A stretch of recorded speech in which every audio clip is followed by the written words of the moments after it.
Hey guys, it's me, your favorite Swedish game developer with missing eyebrows who quit his 100k salary job to make indie games full-time. Okay, listen. Today we're gonna talk about how you can become rich making indie games without even releasing one. Just like me. Okay, well maybe not rich, but rich at heart.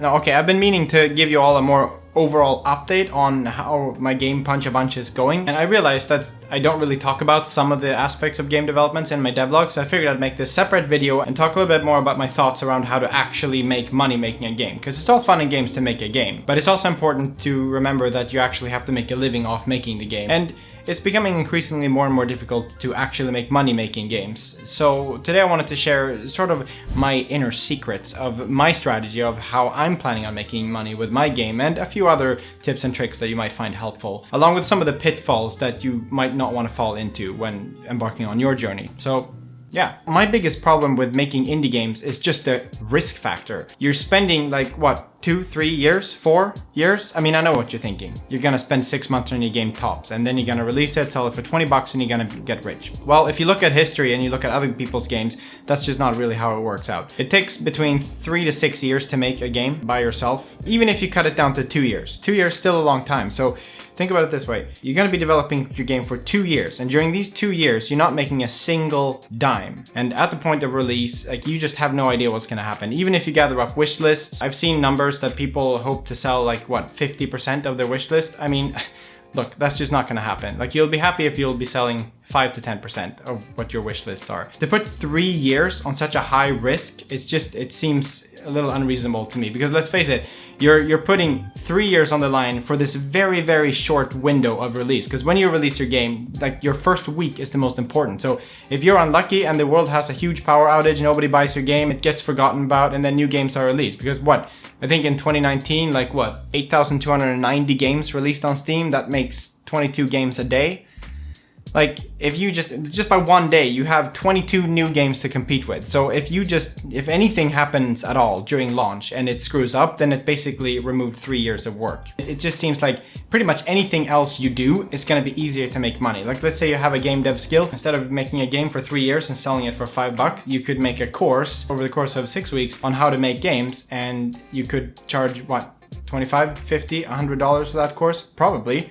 And that's 6 weeks of your time. Pretty much any other endeavor except game dev is gonna be safer, more profitable, and faster. So basically, it sounds like it's impossible to make an indie game in 2021. I don't think it's impossible at all, but I do think that we need to take a new approach compared to the old ways. A few years ago, it was, a lot harder to make a game. There weren't these public game engines available for free like they are today, and you just had a lot less competition. AAA studios were just pushing graphics further and further, so there was this gap in the market where you could create like pixel art games or retro-inspired games of any sort, and you would probably do well because there just wasn't a lot of that stuff.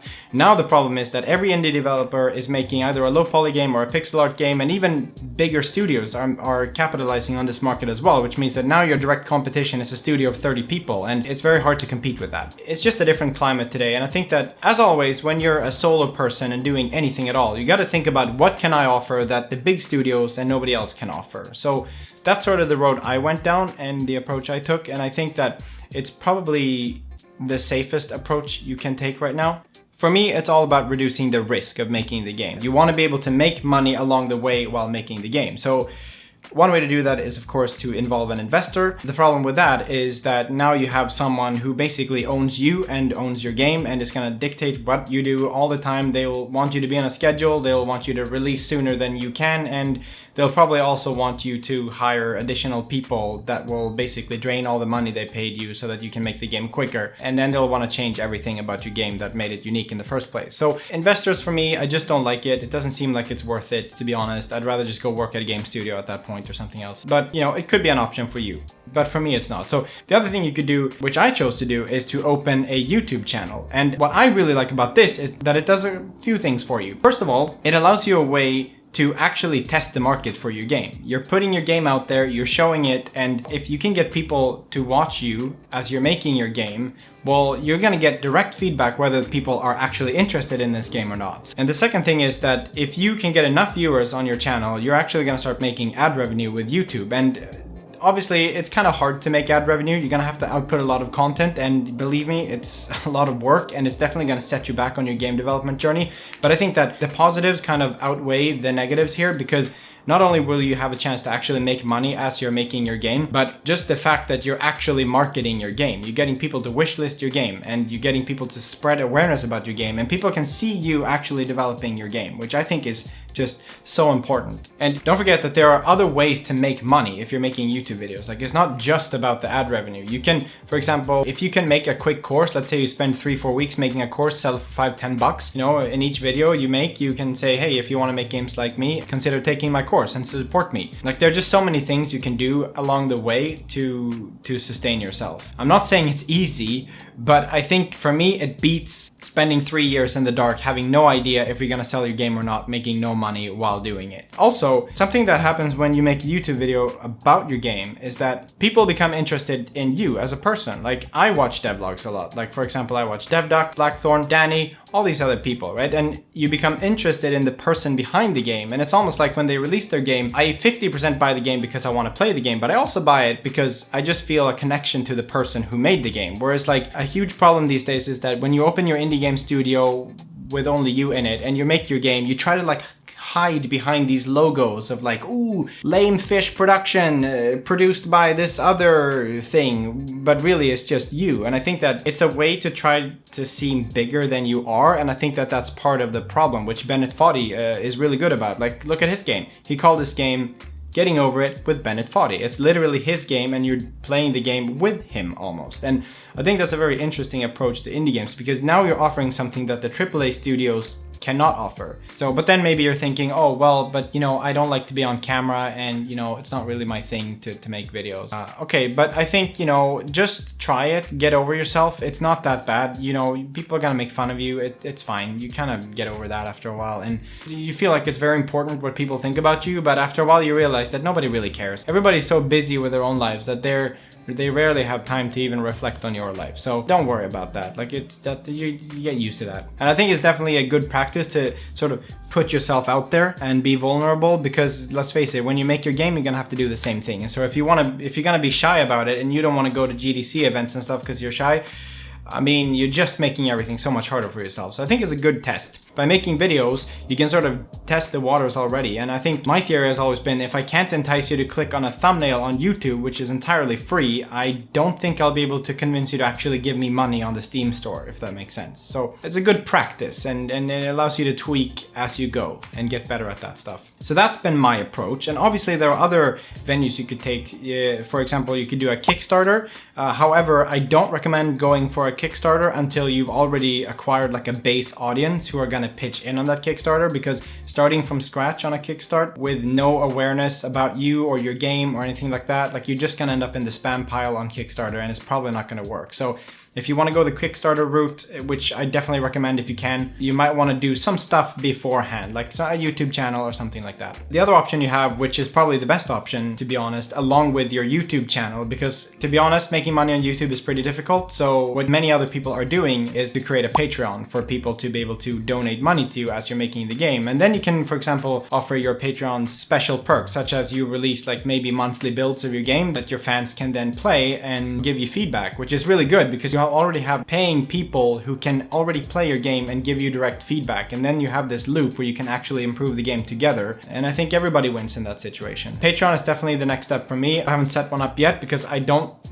hate to ask for money without actually giving something back, so I want to have something that I can give back before I open that up. So far, what I've done is basically just ad revenue of YouTube, which obviously isn't really that much, but it definitely makes a difference. I did a sponsored video the other month. It helps. But also, don't forget about affiliate links. Like, for example, I took Ben Tristam's courses on Udemy to learn game development, and I started from scratch there. I had no idea how to make games, and that basically taught me enough to make games. And so that's something that I really wholeheartedly recommend to people who also want to learn to make games. Now, it just so happens that Udemy has an affiliate program, which basically, if somebody clicks the link in my description and buys the course, I get a small commission, which also really helps out. Like, it's not a lot, but all these streams together combine for, you know, a basic income, and it'll allow you to actually develop a game while making money doing it, and you don't have that pressure that it has to succeed.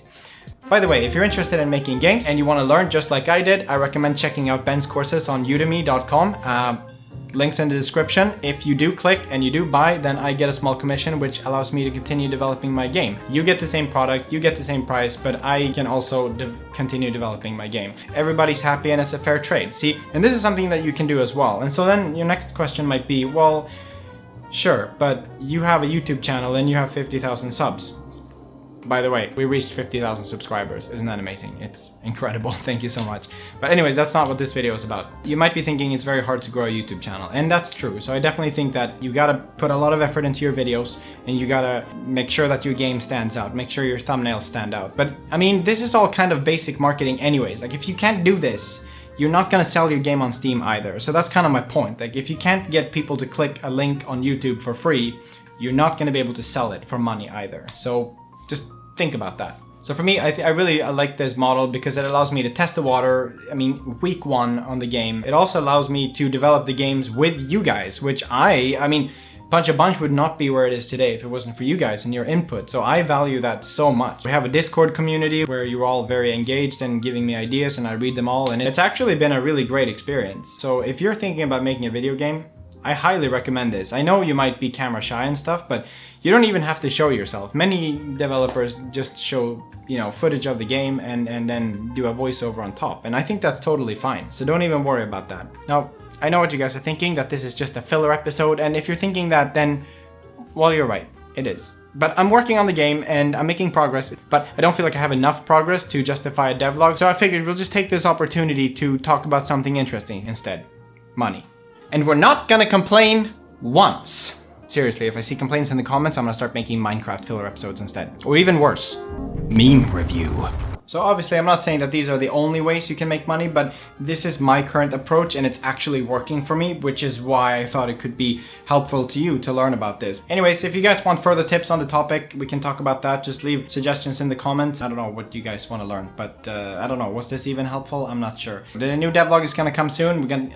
You're gonna implode when the next one drops. I've got like this new one is gonna be like the devlog of the century. Now, if you're in quarantine and you're bored and you want to get a little bit of excitement in your life, I highly recommend following my Instagram, where we have adrenaline-fueled content every day.